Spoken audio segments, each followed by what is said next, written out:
Like and subscribe if you enjoyed. Hello everyone and welcome back to this humble abode of gameplay and memes. Today we're once again returned to Supreme Commander Forged Alliance Forever and another replay cast. So before we start, two small announcements real quick, or not announcements but reminders rather. First of all, if you forgot, or in case you didn't know, I'm running a poll on my channel in the community section of my channel page. You can find that, where you can vote whether or not you like these strategic icons or whether you want to get rid of them. So go ahead and vote over there if you are interested. And the second announcement is you can send your replays to me if you think something interesting happened there. You can always join my Discord server and send them there.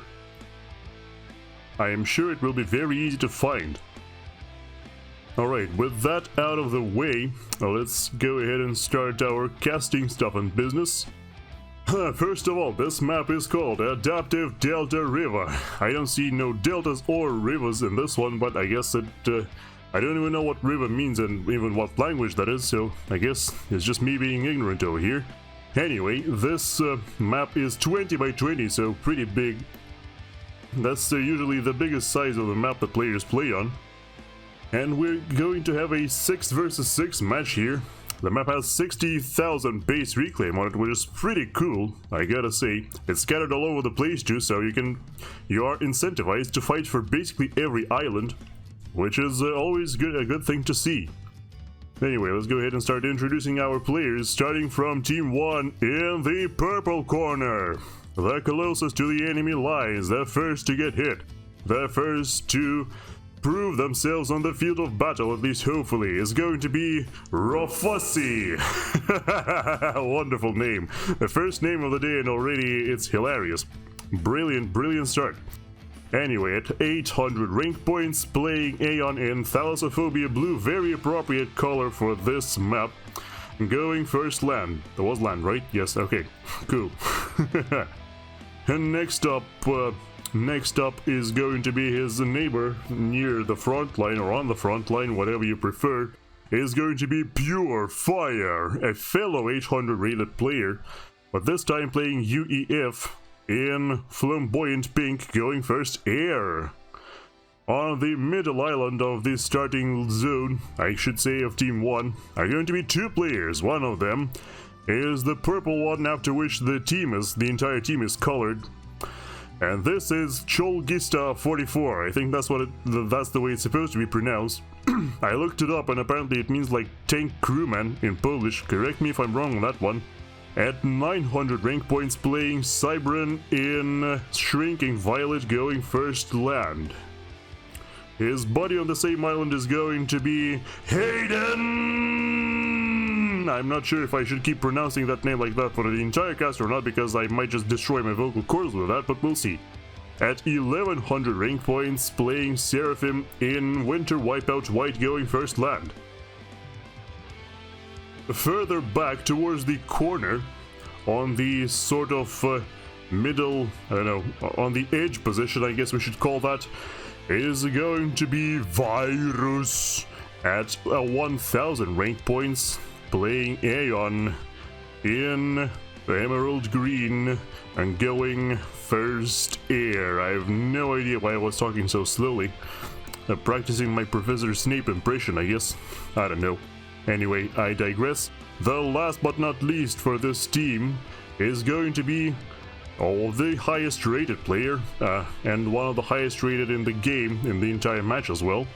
It's going to be GenevaCovention. Yes, take a very close look. It's not convention, it's covention.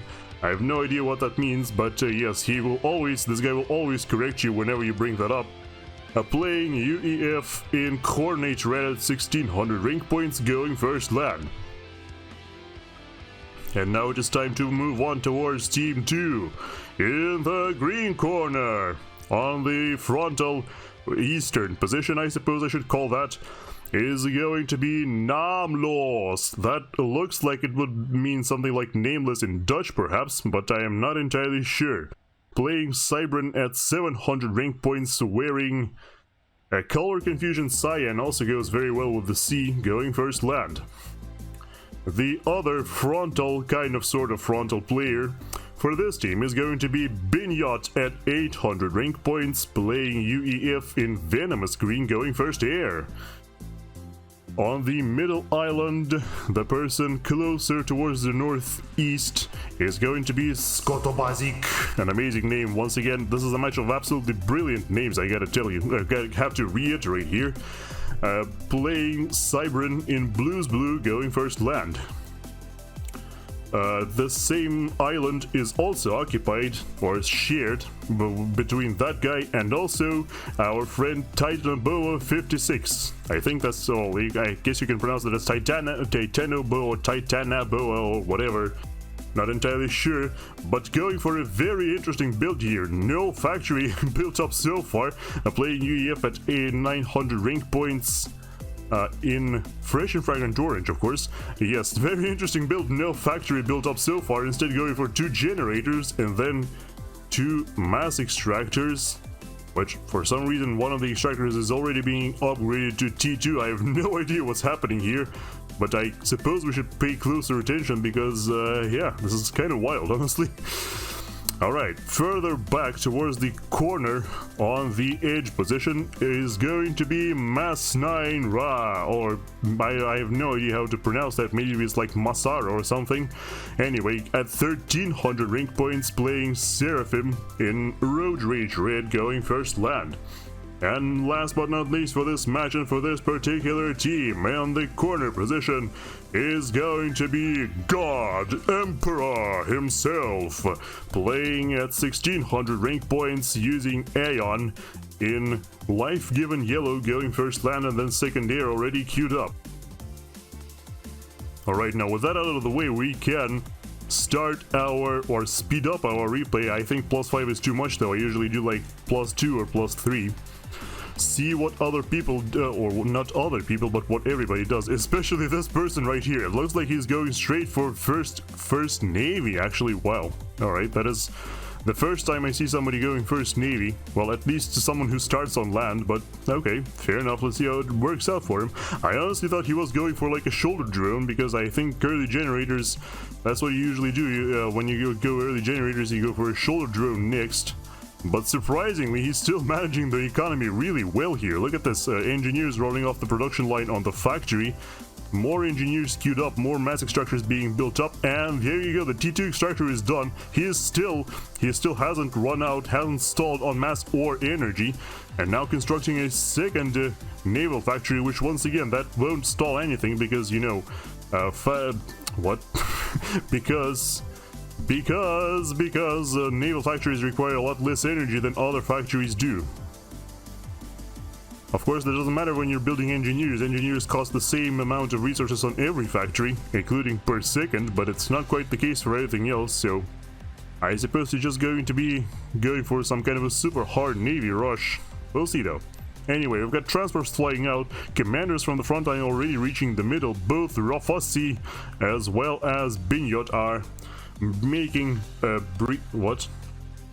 are going to the shore, essentially, already breaching the shores of contested islands. And look at this, would you look at this, there is plenty of delicious wreckage here. You've got destroyers, also a bunch of what are they called again, frigates as well. God, I really forgot how to talk. I haven't been recording these for so long. Yeah, speaking of long, by the way, I found this replay like a month ago, so it might have been cast by someone else. I have no idea. Honestly, I haven't seen personally. If I had seen, I wouldn't have done that, but I haven't. And also, this is a pretty interesting replay. At least I hope you agree with me once you see it. More transfers flying out from all kinds of players. We've got one from Geneva, we've got one from Chalgisto, we've got one from... who is this? Chariot? No, that's from Virus, right? Yes. Got another one from Skotobazik, which went all the way towards the northeastern corner. Blue make Traslin port for here, says God Emperor, and thus Skotobazik obliges. He's already made landfall. The landfall. There you go. That's the name the word I was looking for when I was looking at this guy here. The northern contested island, same thing. Actually, not quite the same at all. We've got, what is happening? Oh, Okay, so we've got... Who's these are Virus engineers. They captured the crater, but the greater part of the island seems like it's going to be taken over by Naamlooz, who destroys the civilian structures which are in the way. Once again, I'm not sure you can call these civilians, considering these are tourists that will kill you if you get close to them, but okay, yeah, he's destroying that anyhow. You've also got some other cool civilian structures here, like these are, yeah, you see a Cybran manufacturing center, you see another one, Cybran Science Lab, you can see civilian trucks even. That's really cool. Really like what's happening on this map. Really enjoy it. We've got T2 going up for Rufussy. Okay, I think we should slow the game down to like +1 perhaps. We've got an attempted transport drop in the other crater on the other side of the world by Masra. Let's just call this guy Mas, honestly. But Geneva is already here on top of the game, prevents that from happening, is now reclaiming the T2 power generator. I'm sure the T2 radar is next. These are seriously valuable things, of course, you know. You build those practically every game, so you should know how valuable they are, in terms of mass at least. Yeah, he could have, of course, he could have captured them, but it looks like he might still want to do... What? Okay, he's sending his engineers somewhere else. Is that really required, though? Clashes going on between Rufussy and Binyot, of course, on that island. Binyot is advancing with a whole bunch of artillery, however, there is already an Oblivion cannon in the way and another one going up. So it feels like it's a little bit too late to advance. And it doesn't seem like he will do too much damage. No naval clashes so far. The players are just pumping out their first naval vessels. Except for perhaps Titan and Boa, who started this a while ago and already reached T2 Navy. Wow, and already putting out some T2 engineers. I'm sure he will start building some, well, at least one T2 power generator really soon. Interestingly, he is stalling mass despite having 4 T2 mass extractors. That is I did not expect that to happen, not gonna lie. We've got a transport being destroyed by... What? No, they are targeting... Okay, never mind, they are targeting the transport now. Transport being destroyed by first naval vessels out of Titan and Boa. A squadron of submarines is heading towards the northeastern corner by PureFire in order to, I am assuming, intercept possible incoming navy from Skotobazik. So far, nothing of the sort is happening, as Skotobazik has already leveled up his navy to T2 as well, pumping out T2 engineers from the naval factory, just like Titanabo is doing. I wonder if they are friends or some such, and they are doing the same thing that they know how to do. Of course, that is just speculation. If you are watching this video after after you've played it, you can feel free to share this information in the comments below. It is a little bit hard to tell the civilian structures from the structures belonging to mass, but I think we're good here. Interestingly, all of the interceptors from Rufussy flying over Mass's island. I'm not entirely sure what they're looking for, but it sure seems like they aren't finding it, because they're just doing nothing there. If they land, that's gonna be really funny if the engineers start reclaiming them. I think the engineers are already headed that way for... No, they're just attack moving. Well, I mean, they could theoretically still be headed towards these to reclaim them. I want to witness that if that is actually what happens, because not much is happening right now, you know. Oh, hello? Oh, they're gonna build a PD to destroy all of these interceptors. What? Alright, let's see how that works out for them. Okay, the PD is done. It is blasting them into the bastion. Yep. Okay. Well, rest in pepperonis. The Air Force of Rufussy. I guess he's not controlling that at all. He's probably busy. Oh yeah, he's busy building up a fire base in order to still keep contesting the position of Binyot. Speaking of Binyot, he's himself got a T2 engineering suite already, now starting to build some clink hammers. Oh, interestingly, he's decided to attach them to the Hydro for that sweet energy discount, as well as fire rate increase. We still aren't entirely sure if that's going to work out or not. However, some T2 engineers were ferried out by Cholgista, and he is now building his PD creeping towards the positions of Binyot as well. Also, interestingly enough, he lays the foundation for the Clink Hammer and then leaves the construction to a single T1 engineer. I'm not entirely sure that's a good choice. I'm also not entirely sure why Binyot is walking towards the enemy when there are so many T2 terrorists. There's... oh god, I think that's a death right here, because I am completely floored as to where exactly he is going, and boom! Pop goes Binyot. This is our first kill of the game. Yes, he is out of the game. I guess he just... I don't know why he did that. Mass says, ah! I kind of tend to agree, but don't like full share. Is that... oh. Well, Binyot's base has been transferred to God Emperor. Now it's transferred to... oh yeah, okay, Mass is asking, and yes, God Emperor has already done exactly that. A cruiser comes out of Titan Bow and is now blasting the fire base of Rufussy. Meanwhile, on the other side of the world, it looks like whatever presence PureFire had on this island was wiped out by an advancing land spam from Skotobazik. Alright, well, I guess it was kind of to be expected, because there was much more build power for Skotobazik in comparison to PureFire. The submarines seem to have accomplished precisely nothing and are now returning towards the middle of the map. The siege still continues between Mass and this guy, Rufussy. The problem though is that now that Mass has lost the T2 commander, it's going to be really hard to do, to build up additional defenses, while Rufussy will keep doing just that.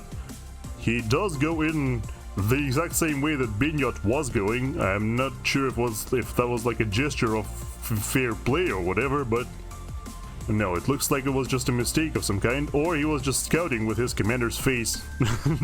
Either one of the two is possible there. Our first T3 aircraft, of course, flying overhead already. We've got Geneva as well as Virus for Team 1, both going air. Meanwhile, on the other side of the world, it doesn't seem like anybody except for God Emperor is going for that. God Emperor is of course doing fairly well for himself. Already scouts, sending scouts all over the place. Seeing as much as possible under these circumstances. However, for some reason, it doesn't look like anybody else is going for air. Only now is Mass going for T2 air, which is a little bit too late. And I don't think his teammates are doing anything of the sort either. There is the former factories formerly belonging to Binyot are just standing idle. There is a T3 air factory just now completed for Naamlooz, but I am not entirely sure what he's doing with that. Okay. I think we are back. Yeah, so I had for some reason the replay decided to crash as I was looking at Binyot's prospective area, which was what I'm assuming this is going to be. So yeah, he's got 3 T3 power generators, another one on the way. He's mass stalling like crazy. I'm not entirely sure what's happening here. I think he's just building economy because, yeah, look at this. He's got like 5-10 hives here with a stealth generator. Not entirely sure what that's all about, but I guess we'll have to see. But in the meantime, though, we've got an assault on the shores of Skotobazik. There are 2 destroyers now in the bay, and they are looking completely unopposed so far, as another one rolls in. The cruiser out from Skotobazik retreats, of course. Yeah, the destroyers seems like they will just keep blasting, except they aren't blasting anything for some reason. Hello? Do you have... oh, they can't see anything. Yeah, this is why you need cruisers or scouts. Yes, that is kind of how this game works. You got no radar, you can't see anything, you can't shoot anything. Except when you shoot the ground manually, I suppose. T2 submarines, meanwhile, coming out of Cholgista. Yes, there is a squadron of them followed or accompanied by a cruiser for better visibility. A cruiser out from Titanoboa, like I think I've already described, is blasting the fire base of Rufussy still. It's actually... well, he's doing pretty well for himself so far. He's built more and more TMD units, so that is something. I suppose he will be protected here. Any T3 or anything interesting going up so far? It looks like God Emperor is going T3 for some reason on his commander. To be more specific, I am once again not entirely sure what that's supposed to accomplish. Just like in one of the other latest replays that I've casted, it doesn't seem like it's doing much for him. But he's got himself a RAS already, so that is something. He's definitely a very valuable commander. I guess he's going to build those air factories, the air grid, with his commander instead of engineers, which is fine. That is definitely something you can do. That is definitely a possibility. But yeah, not entirely sure. Not entirely sure it's worth it, especially considering how massive the air force of Team 1 is in comparison. Would you look at that? There's like... can I see the triangles, please? Yeah, there you go. There's basically like 60 aircraft for Virus and Geneva combined. Meanwhile, God Emperor is only working with 14. And it's not increasing nearly as much as we'd like to see. However, he is now building a strategic missile defense unit. That's interesting. Does he know about someone else's plans to go for a nuke? Well, Geneva is certainly doing nothing of the sort. Neither is Virus. Perhaps there's another eco player. Let's check the eco. Speaking of eco, so Geneva, as expected, on top of the game, of the eco game for Team 1. For Team 2, both Mass and God Emperor have more than he does. Interesting. I guess, yeah, I suppose that is because on Team 2, this Edge Island right here was occupied by God Emperor, while the Mirrored Island for Team 1 is occupied by someone else and not by Geneva, so he has fewer extractors to work with, you know.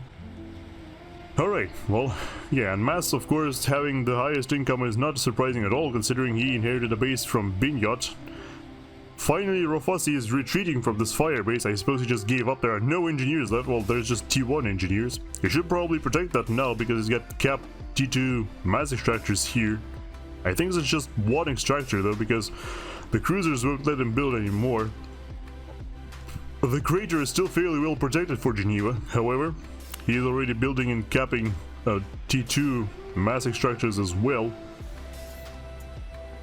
Well, let's see how that works out. Oh, also it should be noted that, yes, Team 2 has both of the contested corner islands. Both the southwestern and northeastern corners belong to Team 2. Might not be for very long, however, considering there are so many destroyers already. The problem is they still have no radar. You should have a cruiser among these, my dude. Yeah, still can't see anything, basically. Just a couple factories. And it looks like they're retreating as well, which I have no idea why you would possibly want to do that. But okay, everybody makes mistakes. Once again, if you hear me being kind of harsh towards certain players, it's not to insult them. No, of course not. It's only to point things out that you can learn, that I can learn to not do. You see? So definitely please don't get offended. That is not what we are here for.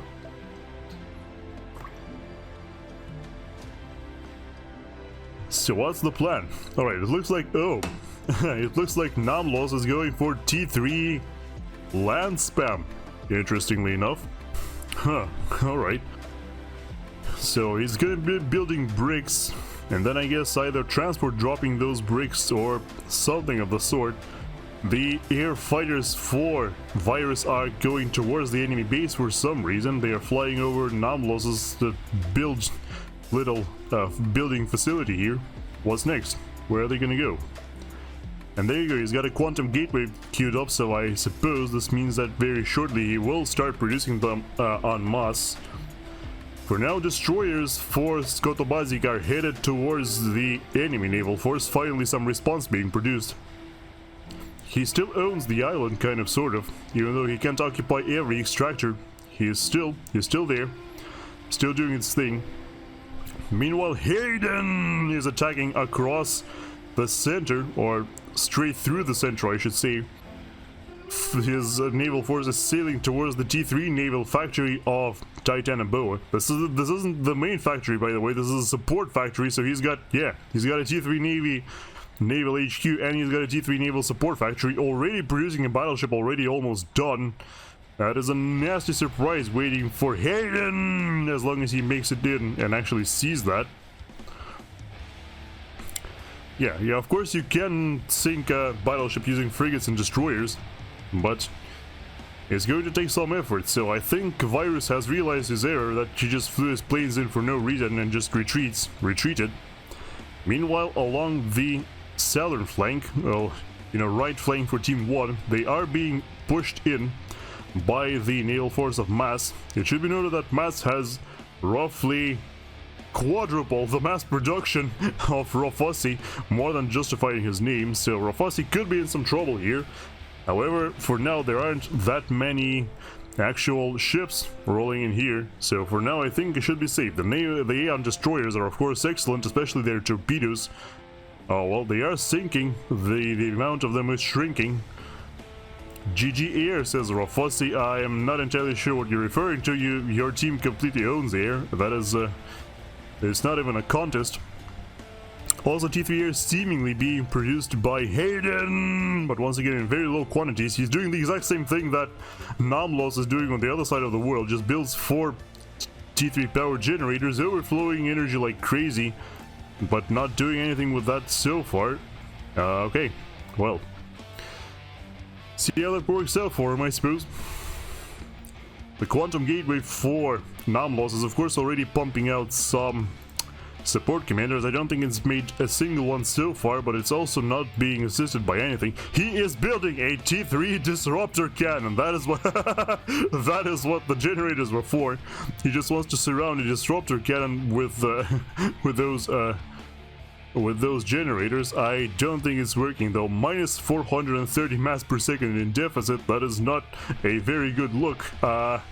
I think you should probably just upgrade all of the mass extractors you can to T3 and build a bunch of these mass farms before you do that. Not during the same time. The island for the southern middle contested island is slowly but surely being overwhelmed by missiles from a single cruiser, by the way. It's just one cruiser. I'm not entirely sure how that's possible. Oh, he just control K's all of it as well. Alright, well, I suppose that's something. The attack by Mass seems to have been repelled by a timely intervention from Cholgista, who is still rolling with those T2 subs. Ah, yes, those could seriously cause some havoc if you aren't aware of their presence, and it looks like they weren't for the moment. More engineers being ferried out for Geneva into the crater here. Really wants to hold on to the crater, which I guess it makes a lot of sense because it's it's a T3 radar as well as 3 mass extractors in such a close quarters location. I suppose that makes a lot of sense that he would want to hold on to that at all costs.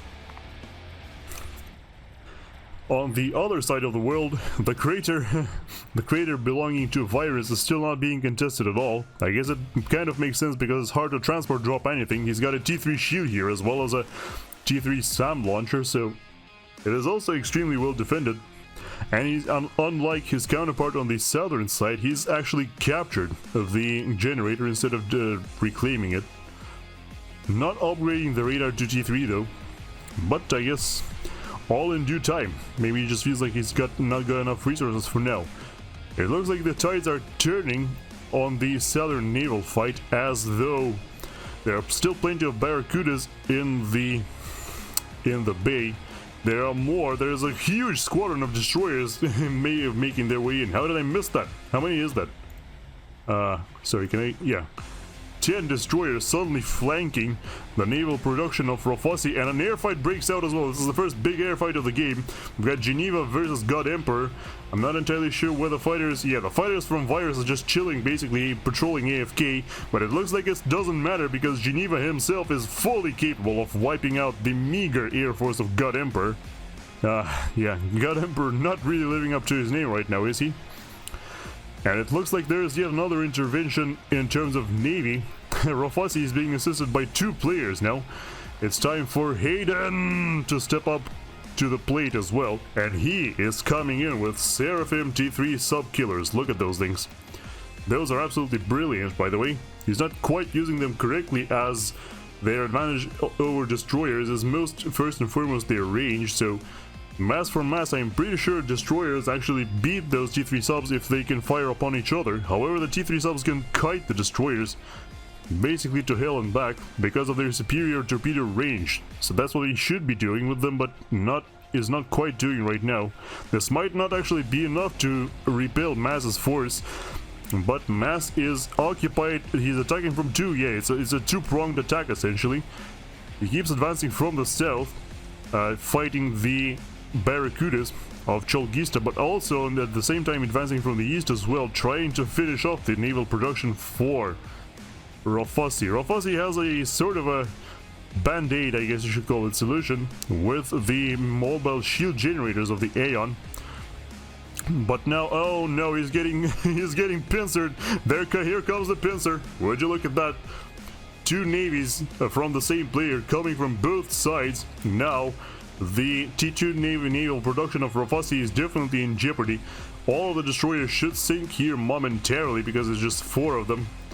Yep, you can see how quickly those destroyers are melting. All of the engineers will be dead soon as well.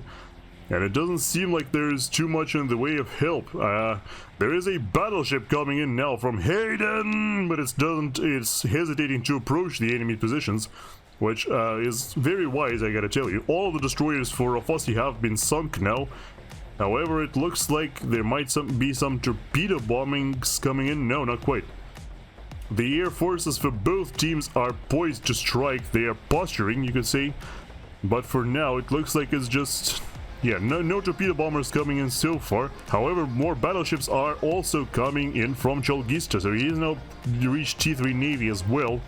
No T3 Navy so far, for some reason, from Titanoboa. I'm not entirely sure what's going on. It looks like instead he's decided to build an Atlantis. Alright, so there's a very high chance that the first experimental of the game is going to be an Atlantis. We will see very shortly.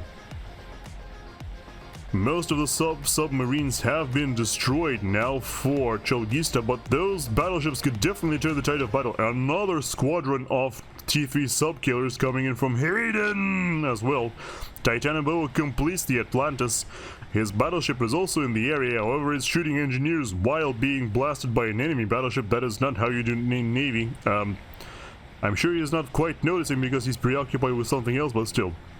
A heroic support commander out from GenevaCovention walking across the bottom of the ocean collecting all of the wreckage. He has lost half of his health just being constantly torpedoed in the face, but he still takes it like an absolute man and still continues to just do his job. Oh, what kind of bomb was that? Oh my goodness, it's an Awasa! It's an Awasa bomber out from Haydennnnn!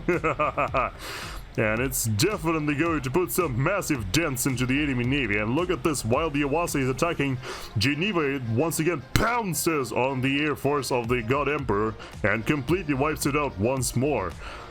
Just a couple surviving planes and a couple more coming in to reinforce. That is definitely not going to work. The Awasa basically has free reign at this point. There is no air force to contest its presence. And now I feel like it is probably time for Mass to just cut his losses and retreat, because with the Awasa, he's just gonna keep taking massive friggin' nukes. Basically nukes, sub-nukes to his navy.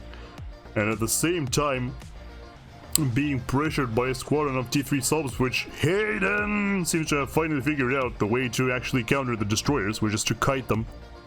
And finally, some torpedo bombers being produced by the air players of Team 1 as well. So overall, the attack is a complete failure. Yes, they did manage to completely annihilate the naval production of Rufussy, but Rufussy wasn't a very valuable player, to say the least. You know, he had 100 mass production when this entire mess started, and now all he has is just his commander.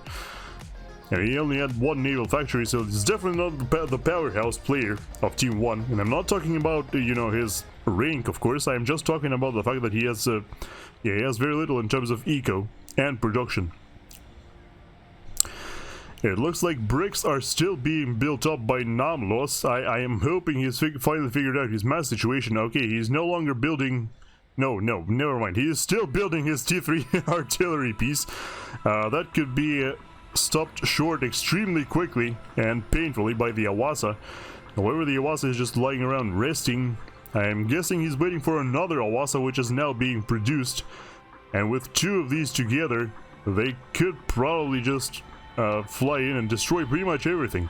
Meanwhile, three Atlantis is being produced by Titanoboa and doing absolutely nothing so far. Well, I guess it kind of makes sense because there is a bit of a lull right now in terms of naval clashes. There are none of them happening so far.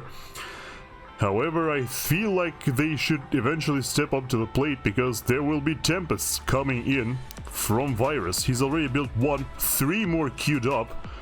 He's not building them too quickly though, it's just one commander and one support commander basically, so it is gonna take a while. But eventually those Tempests, they will roll in and they will wreck some stuff. In the northeast, interestingly enough, still a bit of a stalemate here. More and more destroyers being brought to bear by PureFire. Skotobazik responding with the exact same thing, except some more torpedo boats as well. No, not torpedo boats, these are barracudas, right? Yeah.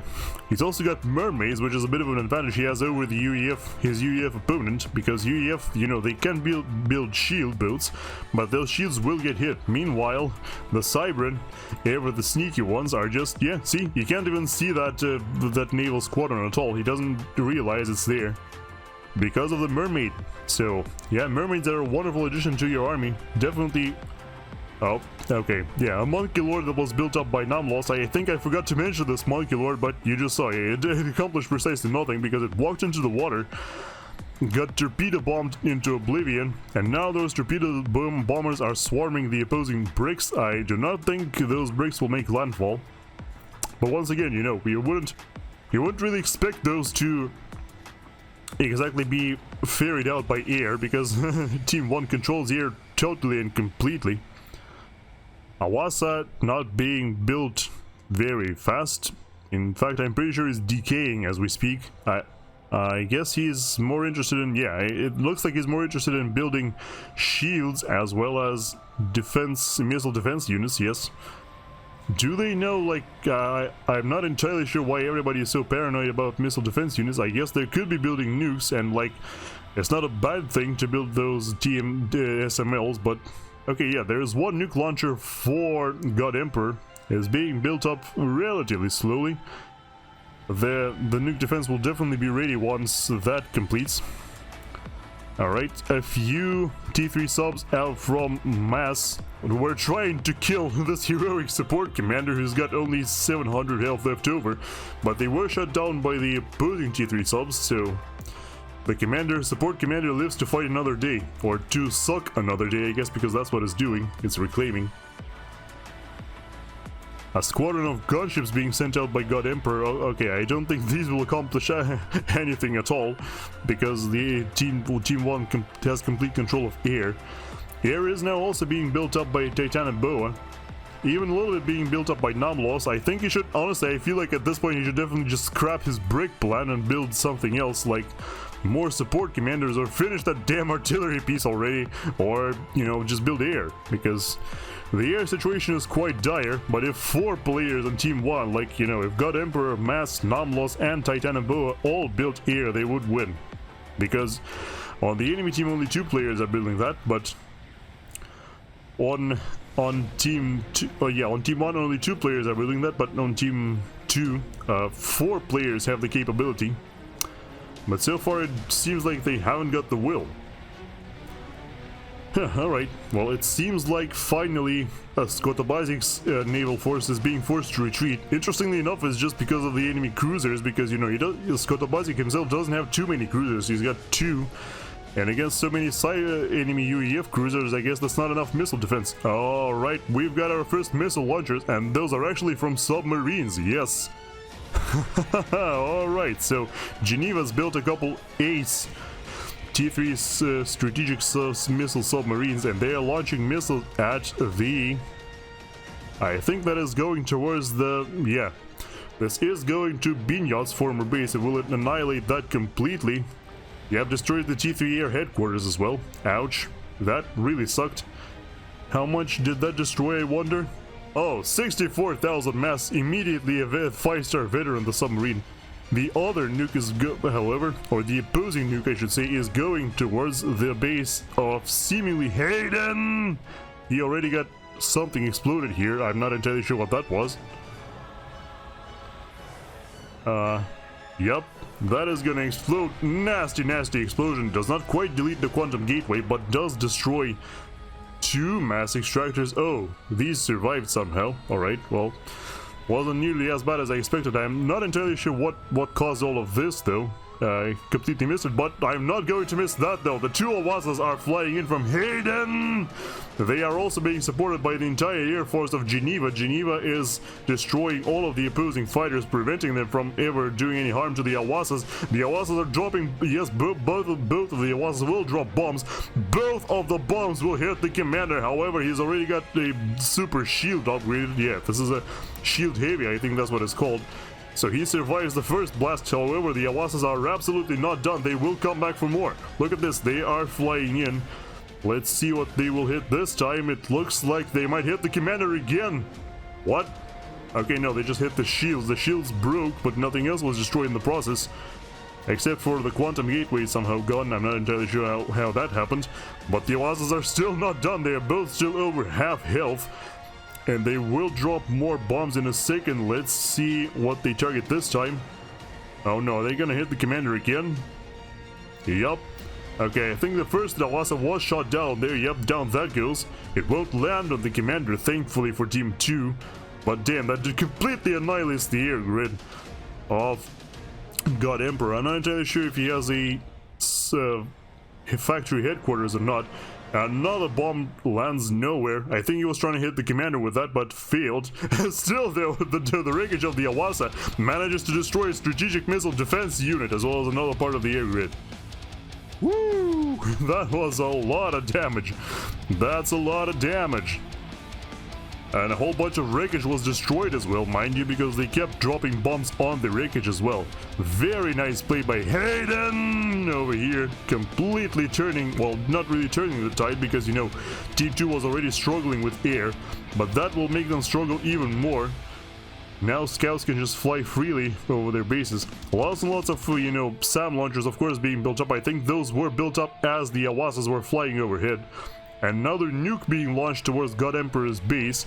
However, that might get intercepted because there is a nuke defense unit in the way out from Titanoboa. So good job, Titanoboa, at least maintaining his one nuke defense unit. Yeah, I think it's headed straight towards that, so we shouldn't even look at that. Instead, why don't we take a look at this naval engagement over here? Look at this wonderful stuff. We've got Tempests out from Virus, as well as the Navy of Haydennnnn going up against the Navy of course, Mass, but also a bunch of T3 gunships fly in from Titanoboa. I am not entirely sure what he hopes to accomplish with these because they don't have air. You should be building fighters first and foremost, and then maybe these once you have air. Because right now, look at how pointless they are. They just fly in and get shot down immediately. I don't think they've sunk a single boat, so that was not a very wise decision. The Tempests, for some reason though, decide to go underwater. I'm not entirely sure what that's all about. There aren't even any battleships for Team 2. Oh, but the Atlantises are also here. Look at those. Look at this. We've got Tempests versus Atlantises in the middle of the map. Check this out. Well, the Atlantises are clearly losing this matchup, but it might also be because there are now T3 torpedo bombers being sent out by Virus, as well as a whole swarm of T2 torpedo bombers. Those will absolutely shred any number of Atlantises, as well as a whole bunch of Neptune battlecruisers, which are now also being sent in by Titanoboa. Yeah, you should have built those battlecruisers a little bit earlier. It's too little too late, because the torpedo bombers alone can handle them. So our end result is 1 Seraphim battleship lost for Team 1, 4 Atlantises, and a whole bunch of like 4 battlecruisers lost for Team 2. That is not a good look for Team 2 at all. Ouch. That was, yes, that was extremely painful. I'm not entirely sure if that's even recoverable at this point, but, you know, they've still got plenty of naval production. More Atlantis is being put out by Titanoboa still. For some reason, though, it seems like the entire base of Naamlooz has been reduced to dust. It looks like that was a nuke. Yeah, I feel like that was a nuke while we weren't watching. Geneva probably launched yet another nuke and hit the main base of Naamlooz, who will now be working on a telemaser. So, should definitely pay closer attention to that, at the very least. the clashes still continue in the northeastern corner between PureFire and Skotobazik. You know, PureFire and Skotobazik have been kind of playing their own game throughout this entire match. They've been just going at it for you know, almost 40 minutes now, just attacking each other and not doing anything else. But I guess that's just how it be sometimes, you know. They are evenly matched. At least they appear to be, considering no progress has been made. So they have a potential to keep going at it for 40 more minutes, I suppose. We've got massive clashes once again in the middle of the war continues. The naval war continues. It looks like no tempests have been lost still, and a fourth tempest is now in the way. More support commanders also being ferried out by Geneva, ever the prudent one, continuing to reclaim all of the Atlantis as all of the delicious wreckage. That is actually really bad for Team 2, that they keep being denied all of the reclaim that was left behind by naval combat.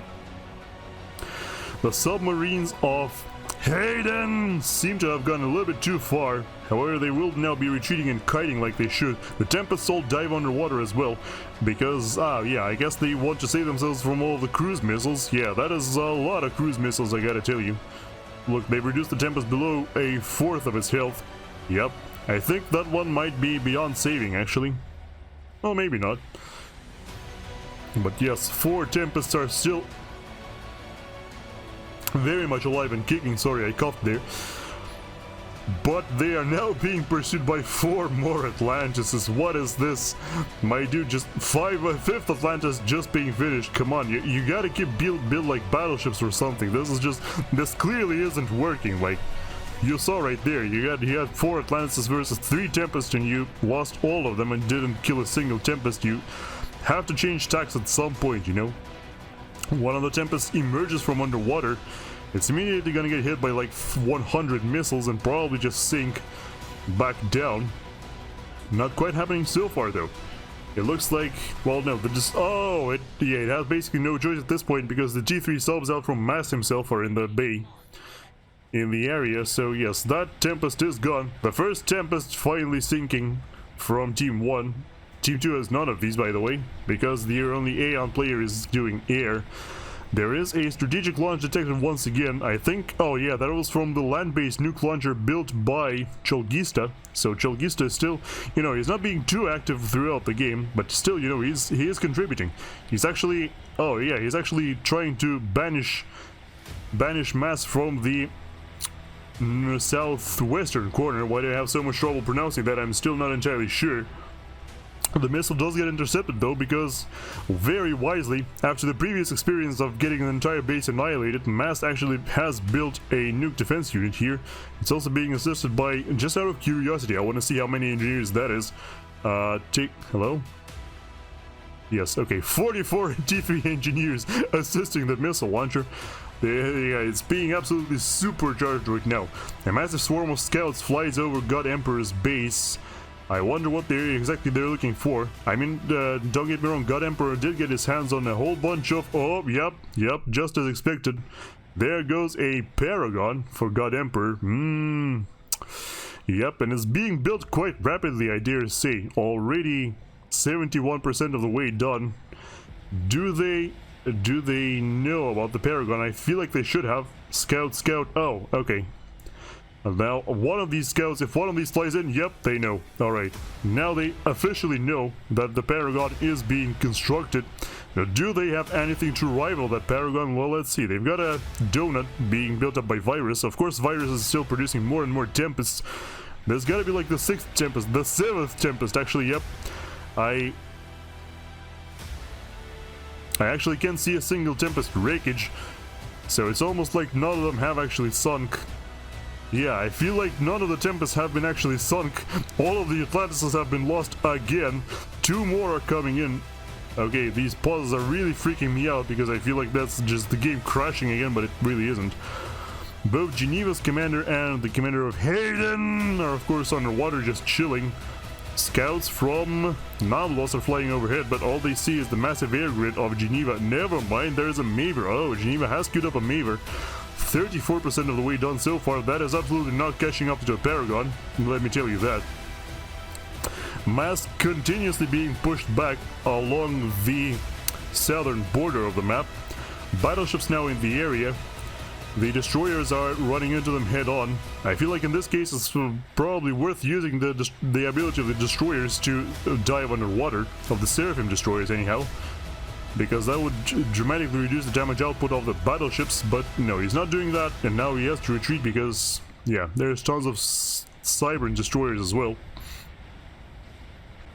Not a very great fight so far. Oh, the Air Forces of both Geneva and Virus are accompanying the Tempests. All the low-tier ships have been sunk for Team 1. Has to be said, there are no more destroyers, no more frigates, nothing like that. But the 6 Tempests are still going in, and there is no way 3 Atlantises can stop them. Okay, I think that's the first Tempest that is gonna... Yes, finally! Finally they managed to sink 1 Tempest. Unbelievable. However, the commander of Titanoboa is right here. This is really dangerous. An airfight breaks out. This time it looks like Mass actually has more air force, potentially, than Geneva. But can he match both Geneva and Virus at the same time? It looks like he actually might be able to. Let's take a little bit of a closer look. Look at this epicness, just check it out. The final blueprint, or the skeleton of the first Atlantis, actually, of the last Atlantis, gets destroyed. All the Tempests have been transferred to Haydennnnn for some reason. I'm not entirely sure what Virus was thinking there, but it looks like, oh, Rufussy. Oh, there is a teleport. That is a teleport out from, yep, that is a teleport out from Naamlooz. I mean, I am absolutely astounded as to why you decided to target Rufussy with that, considering Rufussy was the least valuable player of Team 2, Team 1. However, he is still not done. He is going to teleport again, and he is teleporting on top of the Cholgista. Well, the problem is he's teleported straight into a Monkey Lord, who just fries him and completely removes him from play. Well, yeah, that was not a very successful teleportation, let me tell you. And in the meantime, yep, Titanoboa, as expected, gets finished off because he was essentially sandwiched between a rock and a hard place. He was either going to die by all the torpedoes, or he was going to be forced to walk on the surface and get fried by the giant laser. The donut, of course, gets immediately punished by the Air Force of Mass, but it's too little too late. And it looks like the nuke has also landed in Titanoboa's main base and wiped that out as well. Team 1 taking blow after blow, and even though they are occasionally, you know, fighting back, they are of course still fighting back. It really doesn't look good for them so far. However, the Paragon has been completed, and now there is already 1 salvation already up. Another Paragon already 30% of the way done, so yes, they are very much fighting back. Already salvation shells coming in, hitting the Mavers so far, as you would expect. They are trying, well, I think those just were stray shots that didn't exactly go to plan. There are 2 more nukes headed towards Team 2's main base. One gets intercepted, you can see that on the minimap. The other will get intercepted as well. I feel like we should probably do a split view right here because, honestly, there is lots of things happening. Yeah. We'll get one good look at the Maver. Oh, whoops. At the Maver. But on this side, we have to look at these friggin' Tempests because they also keep coming. Oh, God. 6 Tempests are going straight towards the Paragon. Look at this. Look at the devastation those Tempests are unleashing. Just check this out. No naval vessel can stand up to that. No way. I'm pretty sure if you get 6 Tempests, they all do 8,000 damage per shot. I'm pretty sure they can one-shot a battleship, or one volley from them will sink a battleship instantly. The Paragon, there are 2 salvations now firing upon the enemy Maver. The Aeon has been completed for God Emperor, however it's already missing a massive chunk of its health because it was being shot at while it was being built. All of the Air Force from Mass is also in the area. The Team 1 have basically completely lost air at this point. The Donut is doing a fairly good job at destroying those Tempests, but it might not be destroying them fast enough because they are still approaching. Oh, they're approaching fast. It looks like, oh, the salvation shells are finally hitting the enemy Maver. Looks like the Maver, oh, okay, the shields came back on just in time. The donut gets destroyed by the last remaining fighters of Team 1, flying in from Virus. All the fighters will be lost here. There is a donut being sent out by Virus as well. A nuke lands on the main base of Mass, wipes that out. Somehow he's managed to lose his sole nuke defense. I'm guessing the Tempest did that. It's really chaotic. Okay, the Maver finally gets destroyed, so now we can finally rejoin the map. Join, enable, here you go. Well, that was a hell of a spectacle, I gotta tell you. Had serious trouble keeping up. The donut from Virus lands on top of a salvation and destroys that. Even the other salvation get damaged, but not quite significantly enough. The second Paragon is still being built up, 75% of the way done.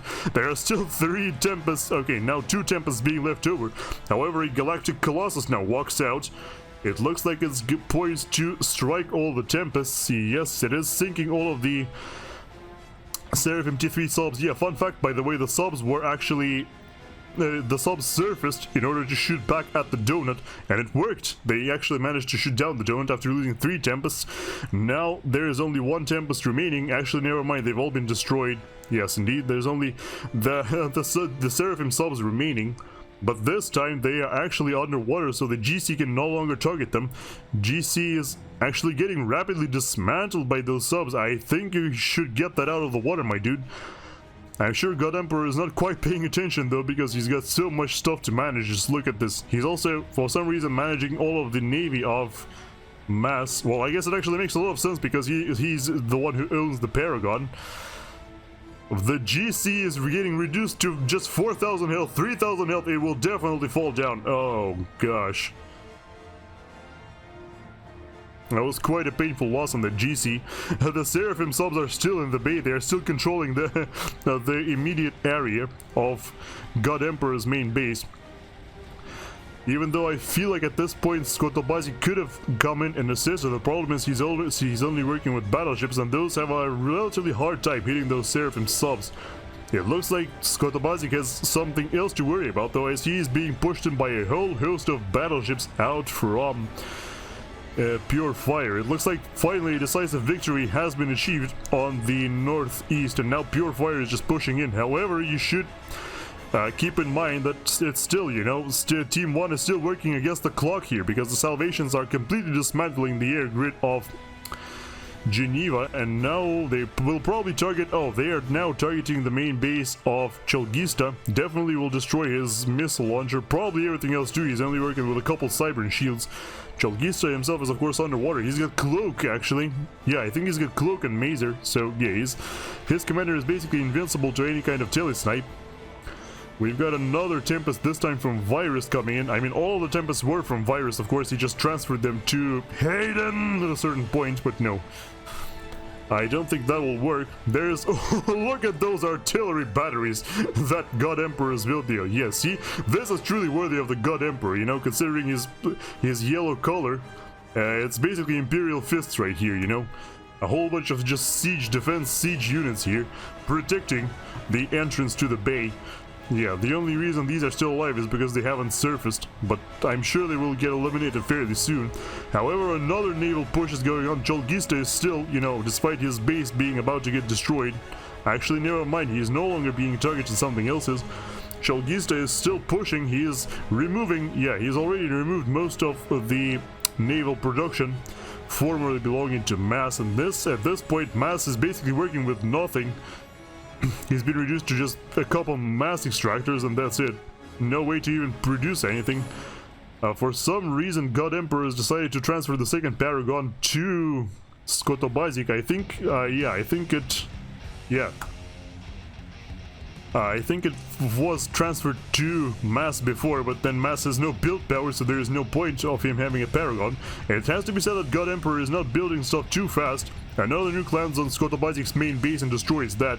Yeah, it should be noted that God Emperor is actually not spending that much mass from the Paragon. You can see his income is only below 2,000. The Paragon can give you up to 10,000 mass per second as long as you are using it fully. Yep, it looks like the air grid of Virus is the next target for God Emperor's barrages. He's currently working with 2 salvations, right? 1, 2... yeah, it's just 2, no more so far. Of course, the donuts will finally finish off those submarines. No problem there. It looks like the navy of PureFire is not advancing too fast. It looks like they want to take a little bit of a chill pill, as they don't want to get sunk by the donuts. I don't think they've got enough anti-air to fight back against the donuts. Even Chelgista's navy right here also doesn't seem like it's got what it takes. A nuke is actually going to land on PureFire's base, completely wipe that out as well. Quantum gateway destroyed. Ow, that was painful. In the grand scheme of things, it might not mean too much because he's still got his T3 Navy. That's completely intact. Also worth noting, he's built 3 separate T3 Navy HQs. Please never do that, god, that's horrible. And he's got another HQ right here, yeah. You should only have 1 or 2 at most. And if you have 2, they should be at different locations. But yeah, don't do that ever, please. So what exactly have Team 1 planned to retaliate against those Paragons? Well, I'm glad you asked, hypothetical viewer, because right here there's a Scathis which is almost 50% done, and that cannot be targeted by the Salvation, at least not directly, because it's underwater. Oh! Skotobazik teleports in. Once again, for some reason he teleports into Cholgista. I have no idea why these guys keep trying to kill Cholgista. He's not that important, at least not in comparison to Virus or Geneva. But, well, he is being successful in wiping out Cholgista's base, that's for sure. There is no more Monkey Lord. Monkey Lord just went away somewhere. Oh, it's just... the Monkey Lord is just running towards the enemy base at this point. It looks like Skotobazik is extremely successful here, and he teleports out. Where did he go exactly? I can't find him on the map right now. But it looks like Team 2 is forced to nuke the opposing Navy because the Navy is coming in so close. Yes, indeed. Geneva says no. Oh, Skotobazik teleported somewhere he shouldn't have, I guess. So Geneva just says no. In the coolest, most chat way possible. As you do. However, it should be noted that most of the strategic submarines for Team 1 are still intact. You can see the one from Geneva. This one has no kills. I'm not sure. Oh, yeah, right. This got 5 right here. Yeah, if I were him, I probably would have turned off the cruise missile launchers on these, though, because these they don't actually do any damage, or they shouldn't do any damage because everybody has TMD at this point, but they reveal the positions of your nuke subs, so you should probably turn these off. Anyway, he's got 7 nuke subs now. He's built a T3 Naval HQ on the front line and is producing nuke subs from those. Unbelievable. Alright, we've got how many salvations for now? It's only just 2 salvations still. I'm not entirely sure why he's building so few salvations.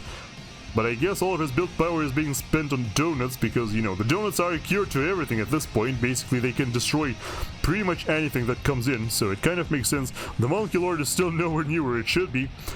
So, yeah. Not entirely sure it was a great plan. All it did was allow somebody else to teleport and wipe out Cholgista's base, which ultimately doesn't matter at this point, but, you know, it must have been a bitter pill still, at the very least. Yep, a whole bunch of battleships get sunk by the nukish. The battleships are now being blasted by the Salvations as well. I am not entirely sure how feasible or sensible that is. I feel like you probably should target something more valuable with those Salvations, like the fact that Geneva is still working with a functioning quantum gateway, a whole bunch of shields as well, protecting his nuke defense. He should have probably destroyed that with the Salvations, but okay. I guess he might not realize this is happening. SMD, well, they just know it's an SMD, that's it. Okay. God Emperor being reduced to a 200 mass per second, what? Oh, there goes Mass. He got chased down by a bunch of Percivals and just killed, which the Percivals were airdropped, okay? That's a bit of a humiliating way to go, but I guess he had nothing better to do anyway. All of the Tempest wreckages are still in the bay. God Emperor is left alone now against 5 opposing players. Well, let's see if he can pull that off, I suppose. The donuts are sinking. We've got donut on donut combat here. 1 donut versus 4. There's also a whole bunch of cruisers, of course, which will kind of spoil this encounter. But it looks like the donut out from Virus is retreating, which at this point Emperor's donuts should do the exact same thing. There's actually not 3 of them, I lied to you, it's like 5, it used to be 6. Okay, finally the SMD is being targeted for Geneva. I think that's his last working SMD, right? I don't think they've got any more. So at that point they can probably just unleash hell with nukes, or not they, God Emperor can.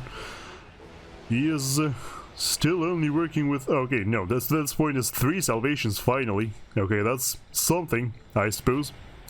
Has the Scathis been finished? Yes! Oh, the first Scathis barrage is coming in. Let's watch that. Yep, the Scathis targets, of course, he targets God Emperor's main base immediately. There's not much left, honestly. So it is the correct choice in this case. Let's see how long the Scathis can survive. Another barrage. It unleashes another barrage. Good. The Salvations are not targeting the Scathis so far. They are targeting something else entirely. But there are so many shields, it's hard to tell what exactly... never mind. I was just about to say it's really hard to tell what exactly a Scathis can accomplish, but apparently it can almost destroy a Salvation, just like that. Yep, you need considerably more shields protecting, not protecting nothing. Well, okay, they are protecting the second Paragon, but anyway, you need them protecting the Salvations, not just the Paragons. Oh my goodness, the Scathis is doing way more damage than it should. Wipes out Emperor's air grid again for like the 5th time in this game. But it looks like the Scathis isn't very long for this world either. It's just fired its last barrage. It won't be able to move out of the way. No way, nope. There you go. Rest in peace, Scathis, you did well. Why are all the donuts going towards the enemy? I am not entirely sure. I guess they're just looking for underwater objects that could be opposing commanders. But look at Geneva and Cholgista's commanders. Look, they are in the middle of nowhere. There is no way Emperor can possibly find them. I don't think. There is something... Oh, wait. There was a teleportation by a support commander, and it seems there are no more nuke defense units on this in Emperor's base. Oh no. Oh no, it's being carpet nuked right now. All of these nuke subs are now firing off their missiles. Ooh, I think this is the end. Yep, the nukes start landing now. Ow!